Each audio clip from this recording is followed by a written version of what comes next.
os copyright trolls chegaram ao Brasil. Sua visão libertária é sua fonte de informações descentralizadas e distribuídas. Uma prática já comum em outros países chegou ao Brasil.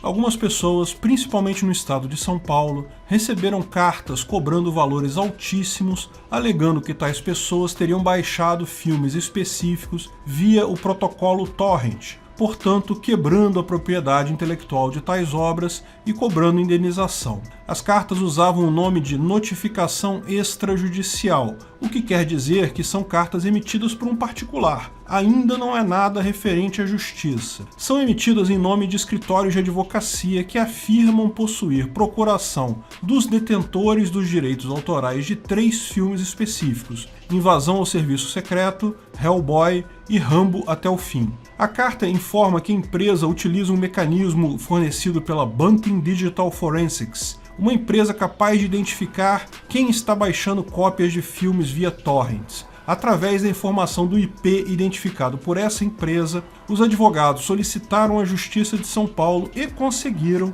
a quebra do sigilo telefônico e informático, junto à empresa Claro, conseguindo assim associar o IP ao usuário específico dessa empresa. A notificação extrajudicial contém o IP do usuário, a data em que foi feito o acesso e mais algumas informações. A notificação termina dizendo que o usuário deve remover qualquer cópia que possua do filme em questão, se abster de baixá-lo novamente e ainda pagar uma indenização de R$3.000 a título de danos. Sim, lamento informar, mas se você baixou alguma coisa via torrent nos últimos anos, existe sim a possibilidade de você receber uma cartinha dessas. Em qualquer lugar, não apenas em São Paulo, é natural eles começarem por lá, mas fatalmente vão fazer isso em outras cidades também. Agora, se você vai pagar ou não é outra história. Eu não pagaria, mas lógico, depende de cada caso, porque o fato é que esses escritórios sabem que é muito difícil para eles fazerem um caso contra você no tribunal.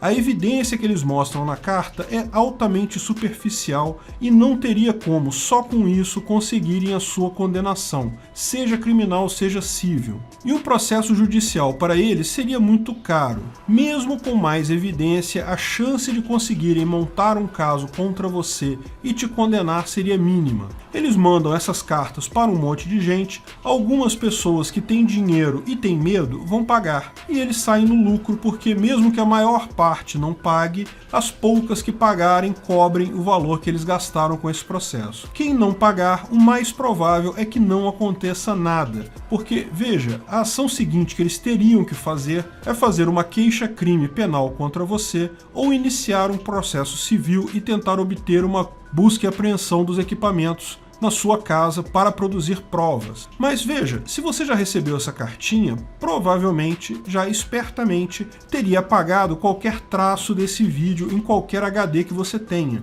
Eles então sabem que não vão conseguir provas contra você, mesmo que façam uma busca e apreensão na sua casa. Se eles mandaram a carta, é porque eles não vão processar você. Regra 0 do direito, nunca diga que vai processar alguém, isso nunca te ajuda. Se você quer processar alguém, vai lá e processe. Nunca diga, eu vou te processar, porque você está dando a oportunidade da pessoa já ir se preparando para o processo. Porém, e tudo tem um porém em direito, pode ser que eles façam isso com algumas pessoas. Veja, eles processarem alguém, para eles, é jogar dinheiro fora. Eles sabem que não vai dar em nada no final, que não vão conseguir provar nada no final, mas ainda assim pode ser interessante para eles processar algumas pessoas. Veja, eles fazem a queixa-crime, abrem o processo civil e pedem a busca e apreensão dos computadores seus para comprovar a prática. Os policiais vão ter que ir na sua casa, vão apreender os seus computadores. Isso já é uma punição grande para qualquer um, mesmo que no final do processo não exista nada contra você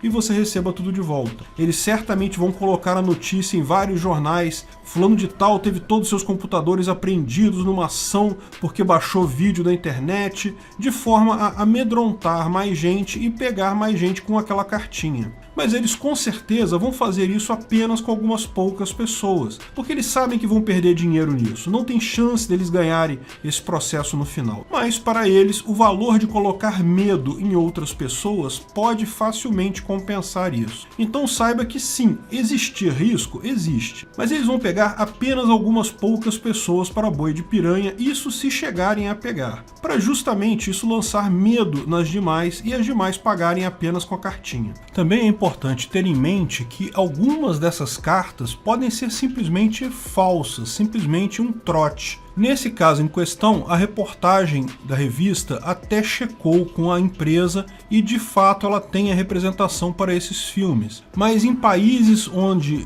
copyright trolls são mais comuns, como a Alemanha, existem dezenas de casos de pessoas que sequer têm autorização, sequer têm prova alguma de que você baixou alguma coisa e simplesmente saem mandando cartas para um monte de gente na expectativa que algumas pessoas paguem. O fato é, você ser condenado por isso no final é extremamente improvável, mesmo que, por hipótese, você tenha mesmo baixado o filme legal. Não é impossível, porque nada é impossível, mas é muito pouco provável. Por outro lado, não ache que pagando a cartinha você se livra, porque certamente se você pagar, eles vão saber que você tem grana e tem medo, e vão procurar com muita força outros filmes que porventura você também tenha baixado, ou talvez até forjar dados dizendo que você baixou outros filmes e fazer a mesma coisa de novo. Então, por isso eu digo, se eu receber essa cartinha, eu não vou pagar. Mas eu não posso dar esse conselho jurídico para você. Isso aqui não é um conselho jurídico. Avalie você mesmo seus riscos, cada caso é um caso, procure um advogado da sua confiança. Esse tipo de coisa é feito exatamente pelos chamados copyright trolls, que já são comuns lá fora. Em vários países do mundo já tem isso,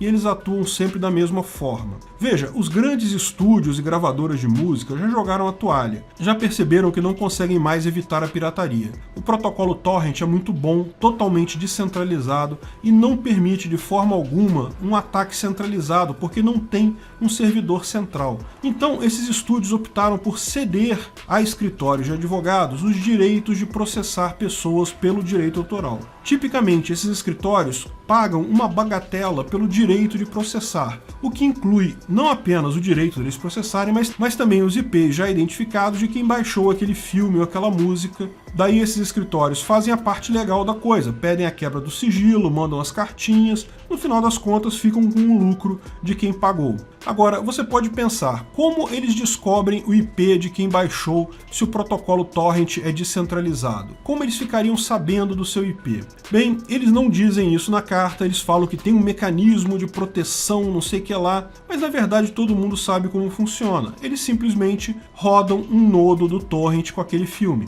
Eu não estou afirmando que é isso que eles fazem, mas é isso que seria o tecnicamente viável de fazer. Veja, quando você está baixando um filme pelo torrent, o seu cliente torrent busca outros clientes torrent que tenham aquele filme também. Se essa empresa, a Bunting Digital Forensics, simplesmente roda um cliente do torrent oferecendo tal filme, se por acaso o seu computador chegar nesse computador da empresa, eles vão negociar e transferir com isso uma parte do filme para sua máquina. E nisso, essa máquina da Bunting sabe qual é o seu IP. Então dessa forma ela sabe que o seu IP baixou uma parte daquele filme que é protegido por direitos autorais. Então ele tem o seu IP e só o seu IP. Então a produtora do filme que usou esse escritório meio obscuro de análise forensica e criminal, o Bunting Digital Forensics, vende esse pacote com o direito de processar tal lista de IPs para a empresa que é o Copyright Troll, que é o escritório de advocacia que faz o resto da brincadeira. Portanto, trata-se de uma estratégia meio que de desespero. Eles sabem que não vão conseguir nada, além de algumas poucas pessoas que têm medo e têm dinheiro e vão pagar isso. Mas os poucos que pagarem, talvez já gere algum lucro para a empresa. Pior, se muita gente pagar, a estratégia tende a florescer e mais gente fazer isso com mais filmes. Por isso, vai de novo o conselho, não se paga troll, não alimente os trolls. Bom, agora no final, a coisa mais importante, como você se proteger desse tipo de coisa. Veja, essa lista de IP foi obtida no passado, então se você baixou filmes no passado, é possível que você receba de qualquer forma, não tem como se proteger desse fato. Mas você pode prevenir problemas daqui para frente. Lógico, a opção correta do ponto de vista das leis positivadas brasileiras é não baixe filmes com copyright. Baixar filmes com copyright é errado na lei positivada brasileira, então eu não poderia te dar dicas sobre como fazer isso sem estar correndo risco. Mas suponha que você use o torrent não para baixar material com copyright, mas simplesmente para baixar grandes arquivos totalmente legais e que não contêm copyright, como por exemplo os vídeos do Visão Libertária, que são todos copyright free, licença Creative Commons. Mas você está preocupado com a sua privacidade e não quer essas empresas que ficam espionando filmes por aí fiquem bisbilhotando a sua conexão com o torrent. Você pode simplesmente usar uma VPN. A VPN vai criar um túnel em que o seu IP original não será conhecido por quem fala contigo. Assim, o esquema deles de obter o IP não funcionaria. Lógico, eles ainda podem pegar o IP da VPN, entrar na justiça contra a empresa da VPN para ela fornecer o seu IP real, para depois eles entrarem na justiça contra a sua empresa de telefonia, como fizeram aqui com a Claro, e certamente vão fazer com outras empresas também, e assim chegar até você. Mas veja, o caminho se torna muito mais longo e mais complexo, principalmente se você lembrar de buscar empresas de VPN que estão sediadas em países com forte respeito à privacidade individual. Lógico, de novo, não quer dizer que exista zero chance de você receber a cartinha, mas fica muito mais difícil de pegarem essa situação. Com relação à propriedade intelectual em si, vocês sabem a visão libertária da coisa. Não existe propriedade intelectual porque ideias não são escassas. É completamente diferente de propriedade privada, porque coisas são sim escassas. O que determina a propriedade privada é a escassez da coisa. Não vou me estender no assunto aqui porque o vídeo Quem Precisa de Propriedade Intelectual mostra por que propriedade intelectual é antiética. E não se preocupe, pessoas continuariam produzindo filmes e músicas, até porque desde os anos 2000, com a popularização do MP3, propriedade intelectual sobre música já não existe na prática, e as pessoas continuam fazendo músicas do mesmo jeito. Nunca existiu propriedade intelectual sobre moda, e as grandes marcas de moda continuam produzindo coleções todo ano. Propriedade intelectual não apenas não ajuda em nada, como é antiética. Obrigado por sua audiência. Esse artigo foi sugerido por Border Home, escrito e narrado por Peter Turgoniev. Esse vídeo foi um oferecimento de armataweb.com, cloud e serviços de data center, 100% de compromisso com a satisfação e privacidade dos clientes. Aceitamos Bitcoin, veja o link na descrição do vídeo. Se você gostou desse vídeo, clique no like e compartilhe ele em suas redes sociais. Se inscreva no canal para nos ajudar, clicando no botão vermelho abaixo. Se quiser ser avisado de novos vídeos, clique no sininho ao lado. Saiba mais sobre o nosso projeto no site visãolibertaria.com. Lá você pode sugerir novos artigos, escrever artigos, patrocinar e muito mais. Confira visãolibertaria.com. Até a próxima!